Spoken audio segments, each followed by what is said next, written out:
अस्सलाम वालेकुम dear students, welcome to YouTube channel physics by यार। डियर स्टूडेंट्स, हम चैप्टर नंबर 2 के आज नेक्स्ट टॉपिक को स्टडी करेंगे जिसका नाम है टार्क, या इसको मोमेंट ऑफ फोर्स का नाम भी देते हैं या टर्निंग इफेक्ट ऑफ फोर्स का नाम भी देते हैं। तो आइए आज हम इसको शुरू करते हैं। तो सबसे पहले हम इसकी एग्जाम्पल को जो है अच्छे तरीके से समझने की कोशिश करेंगे कि हमें टार्क की ज़रूरत क्यों पड़ती है या हमारी आम जिंदगी के अंदर टार्क जो है कहाँ कहाँ यूज़ होता है। तो आइए हम इनको सबसे पहले इनकी एग्जांपल की स्टडी करते हैं। सामने फिगर में देखें, एक जो ऑब्जेक्ट है उसके ऊपर एक फोर्स लग रही है और वो एक एक्स गिर्द रोटेट कर रहा है। अब यहाँ कुछ टर्म्स हैं जिनको एक्सप्लेन करना ज़रूरी समझता हूँ, जिसमें नंबर 1 है axis of rotation. Axis of rotation वो लाइन या वो पॉइंट होता है जिसके गिर्द जो है बॉडी रोटेट करता है। जब कोई बॉडी रोटेट कर रहा होता है तो उसके तमाम पॉइंट जो हैं सर्कल के ऊपर चल रहे होते हैं जिनका सेंटर फिक्स्ड होता है। तो वो सेंट्रल पॉइंट को मिलाने वाली लाइन का नाम एक्सिस ऑफ रोटेशन होता है। दूसरी चीज़ यहाँ जो इन्वॉल्व हो रही है वो होता है डिस्टेंस, यानी दो पॉइंट यहाँ पर हम पढ़ेंगे जिसमें एक पॉइंट होगा जहाँ पर फोर्स अप्लाई हो रही है, उस पॉइंट को हम कहते हैं point of action of the force, और उस पॉइंट की जो हम लाइन बनाते हैं उसको हम कहते हैं line of action of the force. जबकि वो पॉइंट या पाइवोट जिसके गिर्द ऑब्जेक्ट रोटेट कर रहा है तो उसको हम कहते हैं एक्सिस ऑफ रोटेशन। तो यहाँ जो मोमेंट आर्म जिसको हम बयान करते हैं वो दरअसल डिस्टेंस होता है, परपेंडिकुलर डिस्टेंस होता है बिटवीन एक्सिस ऑफ रोटेशन या हम कहते हैं line of action of force या एक्सिस ऑफ रोटेशन या पाइवोट के दरमियान परपेंडिकुलर डिस्टेंस को हम मोमेंट आर्म का नाम देते हैं। तो यहाँ चूँकि हमारे पास जो पोजीशन वेक्टर बनेगा आर, वो भी एक वेक्टर क्वांटिटी है और जो फोर्स है वो भी एक वेक्टर क्वांटिटी है। तो टार्क को आमतौर पे हम वेक्टर प्रोडक्ट की टर्म के सूत्र पर भी बयान करते हैं। तो इसके अलावा यहाँ ये आप देख रहे हैं कि इसके में हमारे पास ये एक व्हील है, ये रोटेट कर रहा है। ये फिगर जो है इसके अंदर ऑब्जेक्ट जो है उस पर फोर्स अप्लाई होती है तो वो रोटेट करता है, लेकिन इसका रिजल्टेंट जो है वो एक वेक्टर क्वांटिटी आता है। नीचे भी आप देखेंगे यहाँ तो सिर्फ वेक्टर की शक्ल में इसको एक्सप्लेन किया गया कि जैसे जैसे जो है वेक्टर रोटेट करता है तो उसका रिजल्टेंट जो है वो चेंज होता चला जाता है। तो यहाँ टार्क को हम एक्सप्लेन करते हैं मज़ीद आगे। इसकी और एग्जांपल भी हम आम जिंदगी के अंदर देखते हैं। यहाँ देखें, एक जो आदमी है वो एक डोर जो है उसको ओपन कर रहा है। यहाँ देखें तो हैंडल के ऊपर जो है वो फोर्स लगाता है। हैंडल के ऊपर फोर्स लगाने के नतीजे में ये जो पाइवट है इसके गिर्द ये जो डोर है ये रोटेट करेगा। तो यहाँ जो फोर्स लगाई जा रही है उसमें टर्निंग इफेक्ट पैदा कर रही है, या इसको हम टार्क का नाम देते हैं। और एग्जांपल देखें, इसमें आप देख रहे हैं कि एक बुढ़िया जो है वो एक चक्की जो है उसको चला रही है। तो चक्की को चलाने में वो फोर्स लगाती है जिसके नतीजे में चक्की जो है अपने ही एक्स गिर्द जो है रोटेट करती है, जिसके ज़रिए हम यानी आटा वगैरह जो है उसको बनाते हैं, गंदम वगैरह का। तो ये यहाँ भी टर्निंग इफेक्ट जो है हमारी आम जिंदगी के अंदर इस्तेमाल हो रहा है। अब हम इसको टेक्निकली एक्सप्लेन करते हैं या इसको हम यानी फार्मल तरीके से पढ़ते हैं। तो फिगर के अंदर एक स्पैनर दिखाया गया है। इस स्पैनर के अंदर आप देख रहे हैं कि एक हमारे पास ये नट है और ये पॉइंट जो इसका दिखाया गया उसको पाइवोट कहा गया, यानी ये इसके गिर्द को हम रोटेट करवाना चाहते हैं। ये इसका हैंडल है, यहाँ पर फोर्स लग रही है। तो जैसे ही हम इस पर फोर्स लगाएंगे तो ये नट जो है ये या तो लूज होगा या फिर हम इसको टाइट कर सकते हैं, दोनों यानी सूरतें यहाँ पॉसिबल हैं। तो सबसे पहले हम इस को एक्सप्लेन करेंगे कि ये टार्क जो है किन किन चीज़ों के ऊपर डिपेंड करता है। तो उसमें हम देखते हैं कि सबसे पहली चीज़ क्या चीज़ है, मैग्नीट्यूड ऑफ टार्क जो है किन किन चीज़ों पर डिपेंड करती है। तो फिगर को भी साथ ही एक्सप्लेन करते हैं। नंबर 1 है magnitude of the position vector R. अब यहाँ पर ये पॉइंट जिसको हमने पाइवट का नाम दिया, इसकी जो लाइन होती है उसको हम कहते हैं एक्सिस ऑफ रोटेशन। और दूसरा वो पॉइंट जहाँ पर फोर्स अप्लाई हो रही है, ये पॉइंट कहलाता है point of action of force. और इसके ऊपर जो लाइन लगेगी, यहाँ जितनी भी आप लाइन लगाएंगे, यानी ये ज़रूरी नहीं कि यहाँ ख़त्म हो गई है, ये लाइन नीचे भी बन सकती है और इसके ऊपर भी बन सकती है। तो ये लाइन जहाँ तक भी जाएगी, ये पूरी लाइन जो है ये कहलाएगी line of action of force. तो इस line of action of force और एक्सिस ऑफ रोटेशन के दरमियान जो डिस्टेंस आता है, ये अगर हम इसको वेक्टर की फॉर्म में ले तो ये हमारे पास पोजीशन वेक्टर बनेगा, जिसको यहाँ पर यानी हम इंडिकेट कर सकते हैं कि ये हमारे पास जो आ रहा है ये पोजीशन वेक्टर आर बन रहा है, जैसा कि आप यहाँ रेड लाइन में इसको ऑब्जर्व कर रहे हैं। ये हमारे पास पोजीशन वेक्टर आर बन जाएगा। और दूसरी चीज़ जो ये फोर्स है एफ, यहाँ जैसे आप ऑब्जर्व कर रहे हैं यहाँ पर, तो नंबर 1 ये हमारे पास आ गई, यानी पोजीशन वेक्टर की मैग्नीट्यूड, इसको मोमेंट आर्म का नाम भी दिया जाएगा। नेक्स्ट हम देखते हैं दूसरी चीज़ जो है वो मैग्नीट्यूड ऑफ द फोर्स है। ज़ाहिर है यहाँ पर अगर आप फोर्स ज़्यादा लगाएंगे तो जो नट है इसके अंदर यानी रोटेशन या टर्निंग इफेक्ट भी ज़्यादा पैदा होगा। तो फोर्स की मैग्नीट्यूड जितनी ज़्यादा होती चली जाएगी, टार्क की मिकदार भी उतनी ही ज़्यादा होती चली जाएगी। और तीसरी चीज़ जो है वो है इनके दरमियान बनने वाला एंगल। यहाँ देखें, अगर हमारे पास ये आर और एफ जो हैं कोई एंगल बना रहे हैं, जैसा कि यहाँ फॉर एग्जांपल ये एंगल थीटा ले रहे हैं, तो एंगल की मिकदार पर ये डिपेंड करेगा। यानी अगर हमारा ज़ाहिर है ये फोर्स जो यहाँ अप्लाई हो रही है, अगर तो ये आर के साथ 90 का एंगल बना रही है तो इसकी टर्निंग इफेक्ट की कीमत ज़्यादा हो जाएगी। और जैसे जैसे ये आपकी फोर्स जो है ये आर की तरफ आती जाएगी, यानी इनके दरमियान एंगल कम होता चला जाएगा, तो इससे पैदा होने वाले फोर्स का जो इफेक्ट है, यानी टर्निंग इफेक्ट जो है, वो उसकी मिकदार भी कम होती चली जाएगी। लिहाजा अगर एंगल आप ज़ीरो कर देंगे तो ऑटोमेटिकली ज़ीरो होने की सूरत में फिर ये आपका जो फोर्स है ये यानी ये पोजीशन वेक्टर के पैरेलल हो जाएगा। या आप इसको उल्ट साइड पे ले जाएं, यानी इसके इसी डायरेक्शन में ले जाएं जिधर को आर पोजीशन वेक्टर है, तो फिर एंगल 0 डिग्री हो जाएगा। ऐसी सूरत में टार्क जो है वो पैदा नहीं होगा, या उसमें टर्न इफेक्ट जो है वो पैदा होने का चांस ही नहीं है, क्योंकि ऐसी सूरत में आपका मोमेंट आर्म जो है वो 0 हो जाता है। Torque can be expressed as, torque को हम मैथमेटिकली इस तरह लिख सकते हैं, टा बराबर है आर क्रॉस एफ। यहाँ आर पोजीशन वेक्टर है, एफ जो है फोर्स है, और अगर इसको मैग्नीट्यूड की शक्ल में लिखें तो R F sine theta into N hat है। एन हैट यहाँ क्या चीज़ है? एन हैट दरअसल जो है यहाँ पर आ रहा है यूनिट वेक्टर, जो कि परपेंडिकुलर होगा आर और एफ की प्लेन के, जिसको हम राइट हैंड रूल की मदद से डिटरमिन कर सकते हैं, जिसको भी आगे जब फिगर में हम देखेंगे तो वहाँ एक्सप्लेन करेंगे। ये बराबर हो सकता है आई अल्फ़ा। यहाँ पर आई जो है ये मोमेंट ऑफ इनर्शिया है। जैसे आप लीनियर मोशन के अंदर मैथ्स पढ़ते हैं, ऐसे ही एंगुलर मोशन के अंदर मोमेंट ऑफ इनर्शिया की बात की जाती है। और यहाँ जो अल्फ़ा आ रहा है आई के साथ अल्फ़ा जो है, ये एंगुलर एक्सलेरेशन होता है। जैसे आप जानते हैं एफ बराबर एम ए लिया जाता है, तो वहाँ एम जो है मास होता है और ए एक्सलेरेशन होता है, लेकिन मौजूदा केस के अंदर ये अल्फ़ा जो है एंगुलर एक्सलेरेशन को इंडिकेट कर रहा है।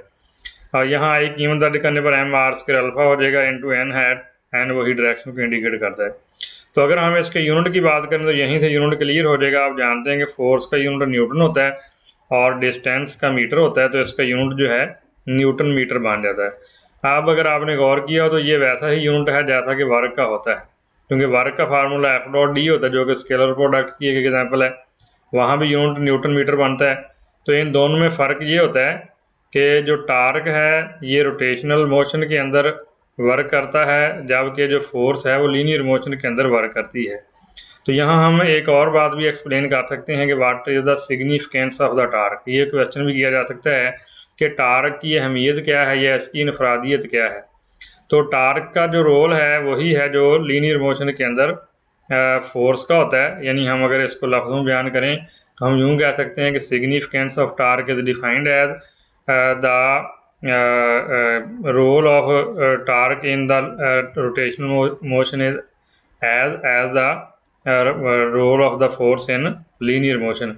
या दूसरे लफ्ज़ों में यूँ कह सकते हैं torque plays the same role in rotational motion as the mass in linear motion. और when torque acting on body 0 होगा तो उसका एंगुलर एक्सेलेरेशन 0 हो जाएगा, और जब किसी ऑब्जेक्ट पे लगने वाली फोर्स 0 हो जाती है तो उसका जो है लीनियर एक्सेलेरेशन 0 हो जाता है। एन की डायरेक्शन का जिक्र ऑलरेडी हो चुका है। N gives the direction of the torque that can be determined by right hand rule और right hand thumb rule. Right hand thumb rule क्या होता है कि अगर हमारे पास ये आप अज्यूम करें कि ये हमारे पास पोजीशन वेक्टर आर को इंडिकेट करता है और यहाँ दूसरी साइड पे एफ फोर्स लग रही है, तो आप आर को एफ की सिमत में रोटेट करवाएंगे, curl the fingers in the direction of rotation, तो थंब जो है आपकी उस वेक्टर के प्रोडक्ट की डायरेक्शन को इंडिकेट करता है। क्रॉस प्रोडक्ट को हम कैसे एक्सप्लेन कर सकते हैं मजीद? Torque is the cross product of force vector with the position vector to its point of application. यानी डेफिनेशन के तौर पे भी इसको हम बयान कर सकते हैं। मैं इसको लिखेंगे इस तरह, टा बराबर है आर क्रॉस एफ। अब डायग्राम में ज़रा गौर करें तो ये हमारे पास पोजीशन वेक्टर आर है और ये हमारे पास फोर्स एफ है जो इसके ऊपर अप्लाई हो रही है। तो इसको हम बयान करने का आसान तरीन तरीका तो ये होता है कि आप आर और एफ जो है इन दोनों की प्लेन को कंबाइन करें, तब हमारे पास ये पोजीशन वेक्टर आर की डायरेक्शन आ जाएगी, टार्क की डायरेक्शन आ जाएगी, जो कि along the axis of rotation ली जाती है आमतौर पर। टा बराबर है आर एफ साइन थीटा। अब अगर इसको मैग्नीट्यूड के हिसाब से देखा जाए तो यहाँ पर जो आर साइन थीटा है वो दरअसल आर परपेंडिकुलर है एफ के, जिसको हम मोमेंट आर्म का नाम देते हैं, या दूसरी तरह हमें ये भी कह सकते हैं कि आर इंटू एफ परपेंडिकुलर।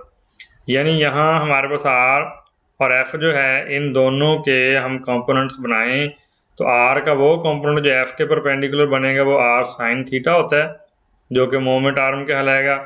और अगर हम एफ को रिजॉल्व करें तो एफ का वो कंपोनेंट जो आर के परपेंडिकुलर आएगा वो एफ साइन थीटा के इक्वल हुआ करता है।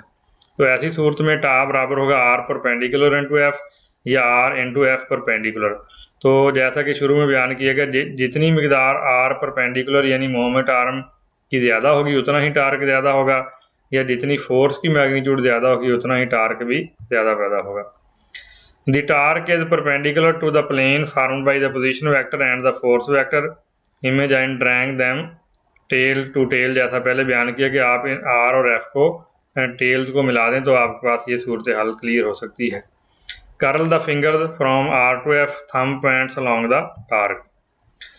इस पे एक और बड़ा अहम रूल जो यहाँ पर बयान किया वो सुपरपोजिशन रूल है। सुपरपोजिशन रूल उस वक्त लागू किया जाता है जब दो चीज़ें जो हैं सुपरपोज हो रही हों, यानी एक दूसरे के ऊपर आ जाएं, दोनों चीज़ें कंबाइन हो जाएं, तो उसको सुपरपोजिशन कहते हैं। तो यहाँ रूल ये है कि अगर हमारे पास बहुत सारे टार्क जो हैं एक ही वक्त में एक्ट ऑन हो रहे हैं तो उन तमाम का जो सम है वो वेक्टर सम लिया जा सकता है, जो कि टार नेट यानी टोटल टार्क के इक्वल होता है।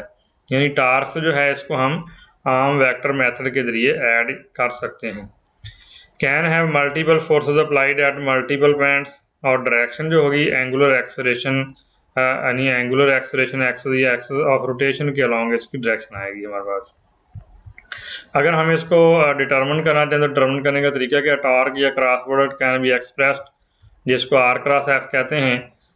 ये मेथड जो है हमारे वेक्टर प्रोडक्ट वाले लेक्चर के अंदर भी एक्सप्लेन किया जा चुका है, लेकिन यहाँ दोबारा मैं एक्सप्लेन कर देता हूँ कि अगर आर हमारे पास जो वेक्टर है ये हमारा पहला वेक्टर है और उसके कंपोनेंट्स हैं ए एक्स, ए वाई और ए जेड, और दूसरा हमारा वेक्टर जो एफ है वो बी एक्स, बी वाई और बी जेड के इक्वल है, तो लिखने का तरीका ये होगा कि आप इनको डिटरमिनेंट की फॉर्म में ऐसे लिखेंगे, ऊपर हम लिखेंगे यूनिट वेक्टर्स आई, जे और के, फिर हम इनको जो है फर्स्ट रो के साथ खोल देंगे, यानी ये हमारे पास जो फर्स्ट रो है ये इसके साथ इसको खोल देंगे तो ये थ्री रो और कॉलम वाला डिटरमिनेंट है ये 2 रो और कॉलम वाले डिटरमिनेंट में बदल जाएगा। तो तरीकाकार क्या है कि आप फॉर एग्जांपल ए से खो रहे हैं तो आई आपका एज इट लिख दिया जाएगा, जबकि बाकी जो होगा ये आप ये रो और ये कॉलम पूरा जो है इसको इग्नोर कर देंगे और बाकी बचेगा A Y B Y, A Z B Z. तो ये हमारे पास ए वाई बी वाई और A Z B Z as it आ जाएगा। यहाँ माइनस की अलामत आएगी फार्मूले के अंदर, ये आपने वानी याद रखना है कि यहाँ माइनस आती है दूसरे नंबर पे जे के साथ। तो जब आप जे लिखना शुरू करेंगे तो जे लिखते हुए फिर आप ये जो कॉलम है ये पूरा इग्नोर कर देंगे, तो हमारे पास ए एक्स बी एक्स बाजेगा और ए जेड बी जेड बाजेगा। यहाँ देखें ए एक्स बी एक्स और ए जेड बी जेड। और जब आप के वाला हिस्सा लेंगे तो ये के वाला पूरा कॉलम जो है इसको इग्नोर कर दिया जाएगा, हमारे पास बाजेगा ए एक्स बी एक्स, ए वाई और बी वाई बाजेगा। यहाँ देखें ए एक्स बी एक्स और ए वाई बी वाई। अब ये आपका जो 3 रो और कॉलम वाला डिटर्मिनेंट था ये 2/2 रो और कॉलम वाले डिटरमिनेंट में बदल गया। अब आप कैसे मल्टीप्लाई करेंगे, आप ए वाई को मल्टीप्लाई करेंगे बी जेड के साथ, यहाँ शक्ल में देखें ये नीचे वाली इक्वेशन में, तो ए वाई बी जेड हमारे पास आ जाएगा, दरमियान में माइनस आना है फार्मूले के मुताबिक, और फिर आप मल्टीप्लाई करेंगे बी वाई को ए जेड के साथ, या ए जेड बी वाई लिखा जाएगा, तो ए जेड बी वाई हमारे पास आ जाएगा। इसी तरह हम माइनस एज इट आ जाएगी, आई भी एज इट आ जाएगा, फिर आप ए एक्स को बी जेड के साथ और ए जेड को बी एक्स के साथ मल्टीप्लाई करेंगे, जैसा कि यहाँ इक्वेशन में आप देख रहे हैं। तो इस तरह हम जो है इनका वेक्टर प्रोडक्ट जो है वो निकाल सकते हैं। तो जितने भी हमारे पास न्यूमेरिकल प्रॉब्लम होते हैं उनको हम यानी आसान तरीके से डिटर्मिनेंट की शक्ल में लेकर हल कर सकते हैं। अब हम कुछ एग्जांपल्स की मदद से इसको मज़ीद एक्सप्लेन करते हैं कि किस सूरत में टार्क जो है मैक्सिमम होगा। यानी अगर हमारे सामने कोई क्वेश्चन किया जाता है या कोई प्रॉब्लम आता है तो उसमें टार्क के हवाले से हम उसको कैसे एक्सप्लेन करेंगे। तो यहाँ एक क्वेश्चन किया गया, at which point on the rod as shown in figure the force acting causes the maximum torque. नीचे देखें एक फिगर दिखाई गई है, ये एक रॉड है, इसके ऊपर मुख्तलिफ पॉइंट लिए गए जिसमें पॉइंट ओ है, ए है, बी है, सी है और डी है, और हम इसको पॉइंट ओ के गिर्द रोटेट करवाना चाहते हैं। तो क्वेश्चन ये है कि यहाँ किस पॉइंट पे फोर्स लगने पे टार्क मैक्सिमम होगा। तो चूंकि ऑलरेडी आप पढ़ चुके हैं कि टार्क डिपेंड करता है तीन बातों पर। नंबर वन, आपके पोजीशन वेक्टर की कीमत पर, फोर्स पर और उनके दरमियान एंगल पर। और अगर यहाँ हम एंगल को इग्नोर करें तो हम मोमेंट आर्म की बात कर लेते हैं, यानी आर का वो कंपोनेंट जो एफ के परपेंडिकुलर है उसको आर परपेंडिकुलर कहते हैं। तो इट मीन यहाँ फोर्स तो सेम है, लेकिन यहाँ जिस चीज़ पे टार्क डिपेंड करता है वो मोमेंट आर्म है, यानी आर का वो कंपोनेंट जो एफ के परपेंडिकुलर है। तो इट मीन अगर हम यहाँ पर ऐसे पॉइंट के ऊपर फोर्स लगाएंगे जहाँ पर मोमेंट आर्म की कीमत सबसे ज़्यादा होगी तो वहाँ पैदा होने वाले टार्क की मकदार भी सबसे ज़्यादा होगी। तो बात समझ आ गई होगी आपको कि यहाँ हमारा वो पॉइंट जिस पे फोर्स हमने लगानी है वो पॉइंट डी ही हो सकता है। इसके अलावा जहाँ भी लगाएंगे वहाँ मोमेंट आर्म की कीमत कम हो जाएगी। यहाँ इशारा भी दिया गया टार्क जो है वो आर परपेंडिकुलर, यानी आर का वो कंपोनेंट जो एफ के परपेंडिकुलर है उसके डायरेक्टली प्रोपोर्शनल होती है। एक और क्वेश्चन यहाँ किया गया, what is expression of torque in the rod as shown in figure. ये फिगर सामने आपके बनी हुई है, इसमें ये हमारे पास पोजीशन वेक्टर आर है और ये वो एफ है जो इसके ऊपर फोर्स लगाई जा रही है। यहाँ देखें एंगल हमने एफ और आर के दरमियान ही लिया, बल्कि यहाँ पर एंगल जो है आर के परपेंडिकुलर और हमारा जो फोर्स एफ है उनके दरमियान लिया गया। तो यहाँ आर के परपेंडिकुलर के दरमियान एंगल है। अब हम अगर इसको कन्वर्ट करें कि हम एंगल बनाएं आर और एफ के दरमियान, तो हमारा एंगल ये वाला बनेगा, ये एंगल, ये थीटा एंगल बनेगा। अब ज़रा आप गौर करें कि ये थीटा एंगल जो है असल में यहाँ टोटल एंगल बन रहा है, अगर इसको 0 डिग्री लेते हैं तो यहाँ तक ये 90 बनता है। तो अब अगर आर और एफ के दरमियान एंगल को देखा जाए, जो एंगल यहाँ बनेगा इस पोजीशन पे जो एंगल बन रहा है उसकी कीमत जो बनेगी वो 90 माइनस थीटा बनेगी, यानी 90 डिग्री कुल एंगल है और ऊपर वाली साइड पे आप देखें तो एंगल जो है वो थीटा बन रहा है। तो यहाँ पर हमारे पास जो एंगल है वो 90 माइनस थीटा बन जाएगा। अब इस एंगल के लिहाज से हम इसको सॉल्व करेंगे, तो यहाँ हम जब इसकी इक्वेशन लिखेंगे तो ये बनेगी R F into sine 90 minus theta. और आप जानते हैं साइन ऑफ 90 माइनस थीटा जो होता है वो कॉस थीटा के बराबर आता है।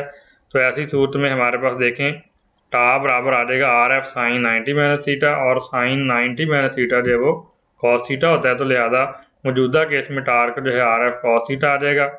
ये क्वेश्चन जो एम डी कैट के हवाले से बड़ा इंपॉर्टेंट है कि बाद का तो वो एंगल यहाँ पर इंडिकेट कर देते हैं और क्वेश्चन किया जाता है कि टार्क का फार्मूला क्या लिखा जाएगा। तो ख्याल रखना है कि जब भी आपका एंगल जो है परपेंडिकुलर और फोर्स के दरमियान हो तो ऐसी सूरत में आपका torque R F cos theta बनेगा। एक और क्वेश्चन किया गया, what is the torque about centre of gravity of a sphere as shown in figure under the action of weight. तो यहाँ सेंटर ऑफ ग्रेविटी को मैं डिफाइन कर देता हूँ कि सेंटर ऑफ ग्रेविटी किसी ऑब्जेक्ट का वो पॉइंट होता है जिसके ऊपर उसका सारा वेट जो है वो एक्ट अपॉन हो रहा होता है, उस पर अमल कर रहा होता है। तो सेंटर ऑफ ग्रेविटी के ऊपर जो फोर्स लगेगी उसका मोमेंट आर्म 0 हो जाता है। लिहाजा किसी भी सूरत में फोर्स ऑफ ग्रेविटी जो है बॉडी के अंदर रोटेशन पैदा नहीं कर सकती। या हम ऑब्जर्व करते हैं या एक्सपेरिमेंटली एक्टिविटी उसकी ये होती है कि किसी बॉडी का सेंटर ऑफ ग्रेविटी चेक करना है तो उसको आमतौर पे हम नीडल के ऊपर सस्पेंड करते हैं। तो जब वो सस्पेंड हो जाता है यानी किसी तरफ मूव नहीं करता तो वही उसका सेंटर ऑफ ग्रेविटी होता है। तो it mean centre of gravity वो पॉइंट है जिस पे जो फोर्सेस एक्ट अपॉन हो रही हैं उसमें राइट वर्ड फोर्सेस का टार्क और लेफ्ट वर्ड का टूंके बैलेंस हो जाता है। सेंटर ऑफ ग्रेविटी की गिर्द जो है बॉडी रोटेट नहीं कर सकता। फिगर में देखें आपके सामने सेंटर ऑफ ग्रेविटी और इसकी वेट की फोर्स दिखाई गई। तो ये बॉडी रोटेट तब करेगा जब यहाँ पर कोई मोमेंट आर्म आएगा, यानी अगर फॉर एग्जांपल हम फोर्स को यहाँ लगाने की कोशिश करते, इस पॉइंट के ऊपर लगाते फोर्स, तो यहाँ हमारे पास जो है कुछ मोमेंट आर्म की कीमत आती है, यानी ये हमारे पास कुछ आर आ जाता है। या इसको और दूर लेकर जाएंगे, यहाँ फोर्स लगाते हैं तो देखें मोमेंट आर्म और ज़्यादा बड़ा हो जाएगा। वेट तो उसी तरह इसी डायरेक्शन में अमल कर रहा है जिस डायरेक्शन में पहले आप देख रहे हैं। तो लिहाजा यहाँ देखें, ये जो हमारा वेट एक्ट अपॉन हो रहा है वो ऐसी पोजीशन पर है जहाँ पर आर है ही नहीं, यानी यहाँ पर मोमेंट आर्म सिरे से मौजूद ही नहीं है।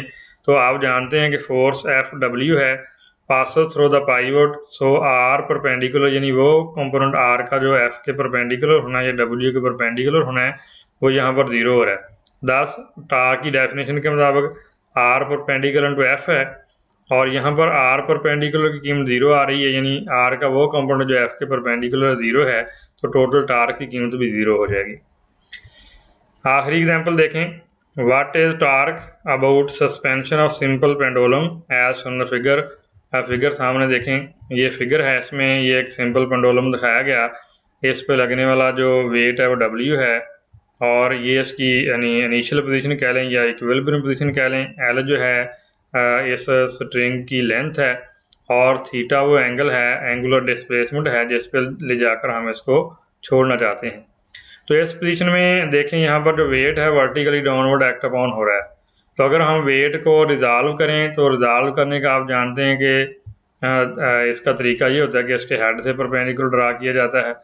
तो यहाँ हम कैसे रिजॉल्व करेंगे कि हम इसके दो कंपोनेंट लेंगे, एक कंपोनेंट लेंगे जो टेंशन टी के पैरेलल है और दूसरा जो टेंशन टी के परपेंडिकुलर है। तो अब आप बताइए कि यहाँ जो ये ऑब्जेक्ट है ये किस तरफ को रोटेट करेगा। तो ऑटोमेटिकली नज़र आ रहा है कि ये इस तरफ को तो नहीं जाएगा, क्योंकि इस तरफ तो हमने स्ट्रिंग को यहाँ सस्पेंड कर दी है, इसके साथ इसको पक्का यहाँ हमने यानी इसको टाई किया हुआ है। लिहाजा वेट का वो कंपोनेंट जो इसके अंदर टार्क पैदा करेगा वो सिर्फ एक रह जाएगा, जो कि यानी उसको इनिशियल पोजीशन की तरफ वापस लेकर आता है, जिसको हम रिस्टोरिंग फोर्स का नाम भी देते हैं। तो ये फिगर में आप देख रहे हैं कि डब्ल्यू साइन थीटा के इक्वल आता है। हाँ, तो देखें एल डब्ल्यू या L perpendicular W sine theta, यहाँ एल से मुराद एल का वो हिस्सा है जो डब्ल्यू के परपेंडिकुलर आ रहा है, या डब्ल्यू का वो हिस्सा जो एल के परपेंडिकुलर, यानी L into perpendicular W sine theta. तो ये एल बराबर आर परपेंडिकुलर, यानी वही जिसको हम मोमेंट आर्म कहते हैं, बन जाएगा। तो डेफिनेशन के मुताबिक टार्क बराबर होता है आर परपेंडिकुलर इंटू एफ। तो मौजूदा केस में हमारे पास जो एल है ये हमारी लेंथ आ रही है ये वाली, और ये हमारे पास टार्क है जो फोर्स है जो इस पर एक्ट अपॉन हो रही है। तो ये L into minus W sine theta आ जाएगा। यहाँ नेगेटिव साइन किस लिए आई, क्योंकि हमारी अप्लाइड फोर्स जो है वो इस तरफ को लगाई गई थी और ये उसके अपोजिट डायरेक्शन में आ रहा है। इसको आप रिस्टोरिंग फोर्स का नाम भी देते हैं। तो नेगेटिव साइन की वजह जो है उसका रिस्टोरिंग फोर्स होना है। तो डियर स्टूडेंट्स, हमारा लेक्चर जो है ख़त्म हुआ। अगर आपको ये मेरा लेक्चर पसंद आया है तो इसको लाइक कर दें, शेयर कर दें और मेरे चैनल को सब्सक्राइब कर दें ताकि आने वाली नेक्स्ट वीडियो जो है आप तक पहुंच सके। अस्सलाम वालेकुम वरहमतुल्लाहि वबरकातुहू।